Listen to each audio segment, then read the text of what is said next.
पूरी बुक को ही तकरीबन ख़त्म कर देना, आज मैंने बहुत पढ़ना है। लेकिन अभी पूरा दिन पड़ा हुआ है तो अभी थोड़ा कुछ कर लेता हूँ, फिर मैं थोड़ा बहुत कुछ करने लग जाता हूँ। थोड़ी देर बाद बिल्कुल एग्जॉस्ट होके आ जाता हूँ। जब मैं एग्जॉस्ट होके आ जाता हूँ तो मेरे पास एनर्जी इतनी नहीं होती, तो पढ़ाई मेरी बस ऐसे ही रह जाती है। तो ये क्या चीज़ है, क्यों हम जो है ना फ़ौरन जब हम सोचा कि हमें पढ़ना चाहिए, उस टाइम हम अपने उस काम को डिले कर देते हैं और फिर बाद में उसका हम इतना बड़ा नुकसान उठाना पड़ता है कि बास का टेक्स्ट जो है वो अगर फ्राइडे को है और मंडे से हमें ख्याल आता रहा तो हमने थर्सडे नाइट को ही क्यों पढ़ना है। वैक्सीनेशन का मतलब यही है कि आपने अपने दिमाग के सामने हथियार डाल दिए। उसने कहा कि मैंने नहीं पढ़ाई करनी, आपका दिल कर भी रहा हो तो वो आपको किसी और तरफ ले जाता है और आप बस जो है ना देखते रहते हैं और आप फिर वो वाले काम करते हैं जिसके अंदर इन्जॉयमेंट ज़्यादा हो और जिनका रिवॉर्ड बहुत कम होता है। अस्सलाम वालेकुम, मेरा नाम है हनान और बाय प्रोफेशन मैं एक डॉक्टर हूँ। और आज हम जिस चीज़ को देख रहे हैं वो है प्रोक्रास्टिनेशन। मुझे याद है कि मेरा एक टेस्ट था और वो टेस्ट जो है ना मंडे को था। अब ना मैं उसको डिले करता रहा। अब संडे का पूरा दिन आ गया। मैंने कहा संडे तो मैं पूरा लगा दूंगा। अब जैसे ही मैं बैठने लगा तो मैंने कहा कि यार मैंने इतना पढ़ना है, क्यों ना अपने आप को थोड़ा सा रिलैक्स भी कर लूँ ना पहले। मैंने क्या किया, मैं बेकरी की तरफ गया। मैंने कहा वहाँ से कुछ चॉकलेट चिप्स उठाता हूँ। जब मैं चॉकलेट चिप्स उठाने गया तो फिर मेरे जहन में ओ भाई मैं पढ़ने जा रहा हूँ, कोई इन्जॉयमेंट करने नहीं जा रहा, तो पढ़ाई से रिलेटेड कोई चीज़ लेनी है। और पढ़ाई से रिलेटेड बेकरी में क्या चीज़ मिलेगी, तो मैं कॉफ़ी सेक्शन में चला गया। जब मैं कॉफ़ी सेक्शन में गया तो मैंने वहाँ जाके कॉफ़ी उठाई, साथ मैंने कहा कि चॉकलेट उठा लेता हूँ। चॉकलेट्स उठाई, मैंने कहा आज मैं मौका बनाऊँगा। सारी चीज़ें उठा के लेके आ रहा हूँ वापस और रास्ते में सोचता आ रहा हूँ कि अब मैं कैसे बनाऊँगा, मुझे आता भी नहीं है। घर पहुँचता हूँ, घर पहुँच के सोचता हूँ कि अब पहले पढ़ाई करूँ या इसको मौका को बनाऊँ। सबसे पहले यूट्यूब पे मैंने एक वीडियो निकाली कि कैसे एक बेस्ट बनाते हैं। उन्होंने कहा 1 स्पून आपने कॉफ़ी लेनी है, 2 स्पून जो है ना आपने चॉकलेट लेनी है, मेल्टेड चॉकलेट ली। उसको मैंने डाला डूला और मैं परफेक्ट इंग्रेडिएंट्स के साथ जो है ना अपनी कॉफ़ी तैयार कर रहा हूँ। तो इस कॉफ़ी बनाते बनाते जो है ना तकरीबन शाम हो गई है। अब मैंने अपनी बुक उठाई है पढ़ने के लिए, साथ साथ कॉफ़ी सिप कर रहा हूँ।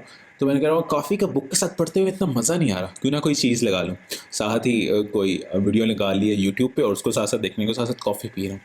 अब उस टेस्ट का तो मैं आपको बाद में बताता हूँ कि क्या हाल हुआ और मैंने बाद में कितनी स्टडी की। लेकिन ये क्या मसला था कि मुझे अगर पता था कि मेरा टेस्ट जो है वो नेक्स्ट डे है, मैंने पहले पूरा वीक उसको स्किप किया और जब मैं आखिरी दिन पहुंचा तब भी मैं एक टिक के बैठ के भी नहीं पढ़ रहा। अब ये जिस वजह से मैं चीज़ें कर रहा हूँ ना, इसको कहते हैं प्रोक्रास्टिनेशन। तो प्रोक्रास्टिनेशन का मतलब ये है कि आपने इंपॉर्टेंट थिंग्स को ना पुट ऑफ कर रहे हैं फॉर द लेटर टाइम, यानी कि जो चीज़ आपको अभी करनी चाहिए उसको आप बाद में करेंगे। तो ये कि जो हमारा काम होता है वो एक मुश्किल काम होता है और उसके साथ मेरा एक पास्ट एक्सपीरियंस भी होता है। पहले भी टेस्ट का एक्सपीरियंस इतना अच्छा नहीं रहा और दूसरा पढ़ाई करते हुए आपके जहन में आता है कि यार एक टफ़ काम है ना, इसमें कोई इन्वायरमेंट है ना, इसमें कोई को मज़ा आना है, आपको पेनफुल चीज़ से गुजरोगे।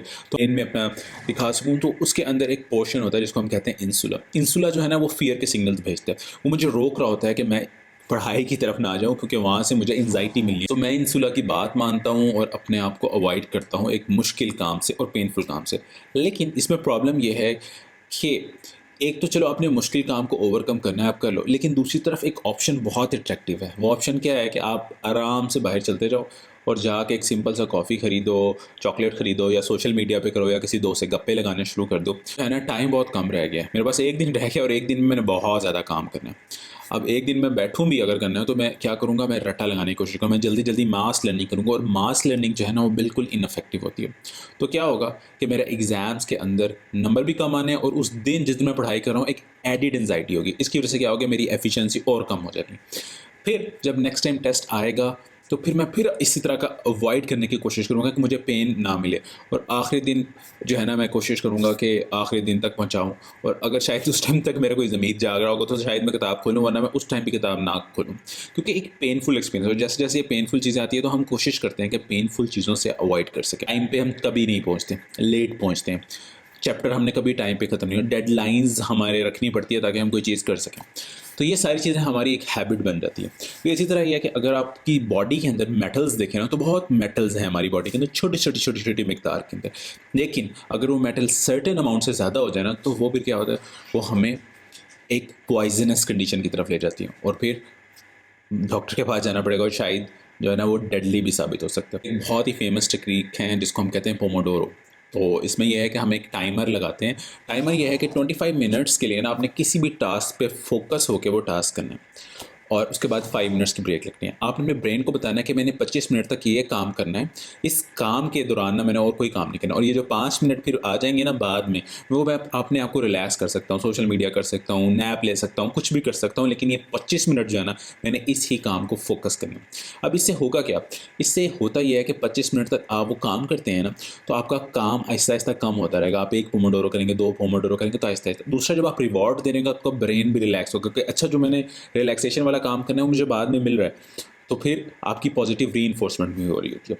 तीसरा, जो आपका ब्रेन जो है ना, जो आपको नेगेटिव फीडबैक दे रहा होता है, आपको पेनफुल स्टिमुलस दे रहा होता है, जो इंसुला होता है, वो 10 से 15 मिनट तो पेनफुल स्टिमुलस देता है। जब वो देखता है कि ये मेरी बात पे तवज्जो नहीं दे रहा, वो आहिस्ता आहिस्ता अपना स्टिमुलस कम कर देता है। और जब वो कम कर देता है तो आपकी पेन भी डिक्रीज़ हो जाती है इस एक्सपीरियंस के मुताबिक। जब आप पोमोडोरो कर रहे होंगे ना, तो जब आप 25 मिनट्स करेंगे, फिर आहिस्ता आहिस्ता आपकी हैबिट बनती रहेगी और आप 25 मिनट से भी बढ़ के फिर 30 मिनट्स कर सकते हैं, 35 मिनट्स। तो आपकी जो एबिलिटी है ना टू फोकस, वो बढ़ती जाएगी। कोई भी काम मुश्किल स्टार्ट करते हैं तो उस time start of the day के अंदर ना आपके पास एनर्जी भी ज़्यादा होती है और आपकी अंडरस्टैंडिंग भी बेहतर हो रही होती है, क्योंकि अभी आपके जहन में पूरे दिन का क्लटर नहीं जमा हुआ था। लेकिन जैसे जैसे आप अगर अपना वैल्यूएबल एनर्जी जो है ना सोशल मीडिया पे या किसी और काम पे लगाना शुरू कर देंगे ना, तो आपकी एनर्जी कम होती रहेगी। और जब फिर आप बिल्कुल लो लेवल ऑफ एनर्जी के साथ पढ़ाई की तरफ आएंगे ना, तो उस टाइम तो आप समझ लें कि बस आप ऐसा ही है कि अपने आधे के आधे ब्रेन के साथ जो है ना पढ़ाई कर रहे हैं, और उस टाइम पे चीज़ों में टाइम भी ज़्यादा लगेगा, पेनफुल एक्सपीरियंस भी होगा, आपकी परेशानी भी बढ़ती रहेगी। मैं अब जो है मौका ले रहा हूँ, साथ साथ जो है ना मैं सोशल मीडिया कर रहा हूँ। उसके बाद मैंने कहा यार मैं थोड़ी देर अपनी बहन से बातें करता हूँ।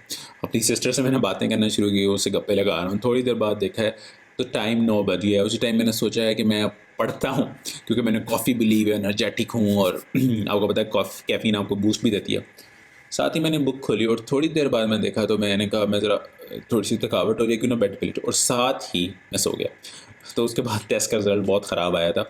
तो ये जो मेरी प्रोक्रेस्टिनेशन है, पहले मुझे हफ्ते से पहले पता था कि एग्ज़ाम होना, फिर आहिस्ता आहिस्ता आखिरी दिन, और आखिरी दिन भी मैंने अपनी हद नहीं छोड़ी। तो ये एक ऐसी चीज़ है जिसको हमें फ़ाइट करना है।